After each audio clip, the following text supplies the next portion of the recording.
Olá pessoal, nesta videoaula nós vamos falar sobre conjuntos numéricos e aí essencialmente vamos falar sobre 4 detalhes que passou despercebido nos nossos encontros, tá certo? O primeiro detalhe é os números racionais e o quociente de uma razão, tá bom? Em seguida nós vamos falar sobre as estimativas para uma raiz, seja ela quadrada, raiz cúbica ou de qual índice for. Logo após, falaremos sobre os números irracionais e a diagonal de um quadrado e, por último, os números reais na reta numérica. Tá bom? Os números racionais são todos aqueles números que podem ser escritos na forma A sobre B, onde A e B são números inteiros e B é um número diferente de zero. Tá? A gente sabe também que os números naturais eles estão contidos nos números inteiros, que por sua vez está contido nos números racionais. Tá bom? Todos os números inteiros, eles podem ser escritos, a gente consegue uma maneira de escrever ele na forma A sobre B, na forma de fração. O nosso foco aqui é naqueles números decimais, sejam eles infinitos ou finitos, tá? Em específico, os números racionais que são na forma decimal são os decimais finito e os decimais infinitos periódicos, tá? Os decimais infinitos periódicos, periódico porque apresenta um período, e período é justamente um algarismo que se repete. Tá? Só para exemplificar aqui rapidamente, por exemplo, o 4,323232 é uma dízima periódica porque o algarismo 32, os números que formam o algarismo 32, os algarismos que formam o número 32, eles se repetem, eles se apresentam com um período. E aí, esse número aqui ao todo, ele é chamado de dízima periódica, tá? E aí, como é que a gente encontra esses números decimais? Realizando a divisão do numerador da fração pelo denominador, tá? Então, é fácil a gente encontrar esses números decimais fazendo a divisão do numerador pelo denominador, tá bom? O auxílio da tabuada vai ajudar a gente a encontrar esse número decimal, tá bom? Então, efetuando a divisão do 83, que é o numerador, pelo 40,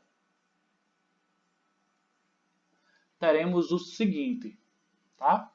Primeiro a gente marca o algarismo 8, indicando que a gente está usando o algarismo 8, tá? E a pergunta que é feita é a seguinte: quantos grupos de 40 cabem dentro do 8?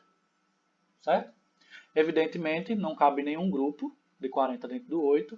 Nós somos forçados a usar o próximo algarismo, o 3, formando assim o número 83. E aí a pergunta é feita novamente: quantos grupos de 40 cabem dentro do número 83? Certo? Então, olhando a tabuada aqui, o número que mais se aproxima do 83 é o 80. E foram necessários 2 grupos de 40 para que desse um total de 80. Então, 83 dividido por 40 dá 2. 2 vezes 40 dá 80. Subtraindo, nós vamos ter 3 menos 0, 3. 8 menos 8, 0. E aí, resta 3. Nos inteiros, essa divisão ela acabava por aí. Mas como a gente está entrando no universo dos números reais, essa divisão ela pode continuar até a gente encontrar números decimais. E aí a gente continua a divisão. Esse 3 aqui é o algarismo formado. Certo? Quantos grupos de 40 cabem dentro do grupo de 3? Evidentemente, como 40 é maior que 3, não cabe nenhum. Tá? Para a gente dar continuidade à divisão, a gente pode acrescentar o 0 aqui e acrescentar uma vírgula aqui no quociente. E aí essa pergunta é feita novamente. Quantos grupos de 40 cabem dentro agora do número 30? Como 40 continua sendo maior que 30, não cabe nenhum grupo. Ou melhor, cabem 0 grupos de 40. 0 vezes 40 é 0.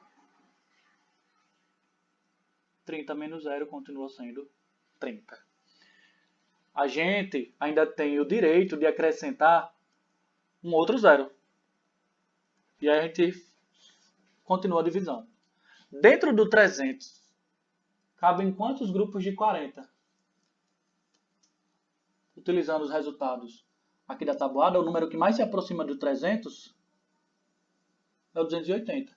E foram necessários 7 grupos de 40 para que desse igual a 280. Então aqui vai dar 7. 7 vezes 40, 280. Subtraindo, vai dar 20. Certo? E aí, mais uma vez, eu tenho o direito de acrescentar um zero. E aí eu faço a pergunta. Quantos grupos de 40 cabem dentro do 200? Tomando o auxílio da tabuada, o número que mais se aproximou ou é igual ao 200 é o próprio 200. E foram necessários 5 grupos de 40 para dar 200. Então, 200. 5 vezes 40, 200. 200 menos 200 dá 0. Como o resto é 0, significa que a minha divisão acabou. E por isso, o meu quociente aqui, ó, ele representa o número decimal que a gente estava procurando. Então, 83 sobre 40 é 2,075. Tá bom? Da mesma forma, a gente pode encontrar os próximos números decimais. Tá? O 32 sobre 9, por exemplo, a gente encontra da mesma maneira. Vou pegar o numerador, que é 32, e divido por 9. E aí o procedimento de divisão é o mesmo. Marco 3. Dentro do 3, cabem quantos grupos de 9? Nenhum. Tenho direito a usar o 2, formando o algarismo 32. Dentro do 32, cabem quantos grupos de 9? A gente pode recorrer à tabuada para verificar isso. O número que mais se aproxima lá na tabuada, nos resultados, né? Mais se aproxima de 32 tem o 9, tem o 18, tem o 27 e tem o 36. O que mais se aproxima é o 27. Então, o 27 é o que mais se aproxima. E quantos grupos de 9 foram necessários? 3 grupos de 9. Então, fica 3. 3 vezes 9 dá 27. 32 menos 27 vai ser 5 e 0. Tá bom? Então, só que aqui é nos números inteiros. A gente pode continuar a divisão para encontrar o número decimal. Para isso, a gente pode acrescentar um zero aqui e uma vírgula aqui no quociente.